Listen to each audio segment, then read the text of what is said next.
নমস্কার। আজকে আমি চলে এসেছি আরও একটি নতুন রেসিপি নিয়ে।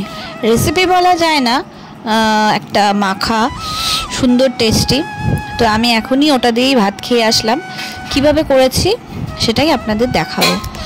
তো ভীষণ ঝাল হয়েছিল, আমারটাতে তো কমই লঙ্কা দেওয়া হয়েছিল, কিন্তু হচ্ছে বাদবাকিগুলোতে তো আরও বেশি ঝাল ছিল। তো আমি এত ঝাল খেতে পারি না, এ তো সবাই ঝাল খাবে, তার জন্য এতগুলো লঙ্কা ভেজে নিলাম। তারপরে এখন আমি যেটা বানাবো সেটা হচ্ছে চিংড়ি মাছ মাখা।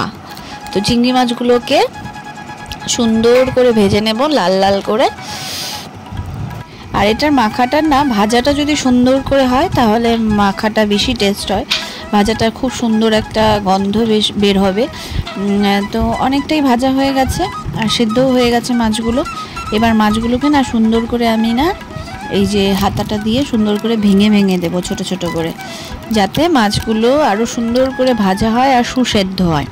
যেহেতু অনেক বড় মাছ, আর এগুলো না দেশি মাছ না, চালানি মাছ। তো এই মাছগুলো, চিংড়ি মাছগুলো হচ্ছে যেগুলো ছোট ছোট হয় সেগুলো তো আরও বেশি টেস্ট হয়। তো আমি এই যে একটা পাত্রে নিয়েও নিয়েছি, আর আমার দিদা শাশুড়িকে বলেছি এগুলো করে দিতে। তো উনি এই মাখা, তারপরে ভর্তা, হাবি জাবি যত আছে সব উনি করতেই ভালোবাসে। তো ওনাদেরটা বেশি ঝাল দিয়ে, আমারটা কম ঝাল দিয়ে। তো আগে এই যে মাছগুলোকে সুন্দর করে আগে এইরকম করে ভেঙে নিতে হবে। সুন্দর করে না ভাঙলে মাছগুলো যদি শক্ত শক্ত থাকে তাহলে ভালো লাগবে না আর কি খেতে। তো ভালো করে, আর এটা যদি আপনি পাটাতেও করে নেন সুন্দর করে বেটে আধা থেতো করে, তো সেটাও ভালো হয়, টেস্টি হয় খেতে। তো এই যে সব মাছগুলো এইভাবে করে সুন্দর করে বেছে বেছে, আর মাথাগুলো দিলে হবে না, হ্যাঁ, মাথাগুলো ছাড়া যেগুলো মাছ আছে সেগুলোই দিতে হবে। আর আমার মেয়ে এই যে টমেটো, গাছের টমেটো হয়েছে সেখান থেকে ছিঁড়ে নিয়ে এসে ওই লবণ দিয়ে খাচ্ছে। ও খুব ভালোবাসি খেতে টমেটো। আর এই যে সুন্দর করে বাছাও হয়ে গেল মাছগুলো, সুন্দর ভাঙাও হয়ে গেল। আর একটা মাছই আছে। তো এটা আমার সব থেকে ফেভারিট। আমি আগে খেতাম না, জানতামই না এটাকে কীভাবে খেতে হয়।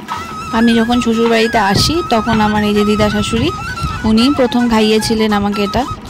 তো এখন আমারও ভীষণ প্রিয় হয়ে গেছে। চিংড়ি মাছ তো এমনিই ভীষণ প্রিয়, তারপরে এখন এইভাবে করে খেতে খেতে এখন আরও বেশি প্রিয় হয়ে গেছে। তো এটাতে বেশি কিছু লাগে না, শুধুমাত্র লবণ আর শুকনো লঙ্কা ভাজা আর পেঁয়াজটা দিয়ে ভাত মেখে বেশি ভালো লাগে খেতে। মাছ তো দেখাই যায় না, কারণ মাখাটা এতটাই মানে সবগুলো একদম মিশে যায় যে মাখাটা একদম এত টেস্টি হয়ে যায় খেতে।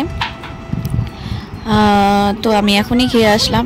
আর এই যে দুটো লঙ্কা ভাঙা হচ্ছে, এই দুটো লঙ্কা দিয়ে আমারটা প্রথমে মাখা হবে, তারপরে সবারটা ওই যে বাদবাকি লঙ্কাগুলো আছে সবগুলো দিয়ে সবারটা মাখা হবে। আমার দুটো লঙ্কা দিয়েই এত ঝাল হয়েছে, আর তারপরে উনি আবার আরও ঝাল খাবে। তো এই যে শুকনো লঙ্কা আর তেল দিয়ে সুন্দর করে ভেঙে নিয়ে এবার বাদবাকি পেঁয়াজগুলোকে দিয়ে মাখা হচ্ছে। তো আপনারা কে কে খান এভাবে অবশ্যই আমাকে কমেন্ট করে জানাবেন। আর যদি না খেয়ে থাকেন অবশ্যই ট্রাই করবেন, এটা ভীষণ টেস্টি। আর গরম ভাতে তো কোনো কথাই নেই, এটা কতটা টেস্টি হয় খেতে, একবার খেলেই বুঝতে পারবেন কতটা টেস্ট। তো বাদবাকি আর কি বলবো, না খেলে মানে বলতেই পারবেন না এটা কেমন টেস্ট হবে। তো একবার আশা করব খেয়ে দেখবেন। আর যদি আপনারা আগেও খেয়ে থাকেন তাহলে অবশ্যই আমাকে কমেন্ট করে জানাবেন। এই যে এখন আমারটা তোলা হবে, এই যে আমারটা বাটিতে তুলে রাখছি, আর বাদবাকি এই যে এগুলো দিয়ে সবগুলো দিয়ে মাখা হচ্ছে। এই যে আমি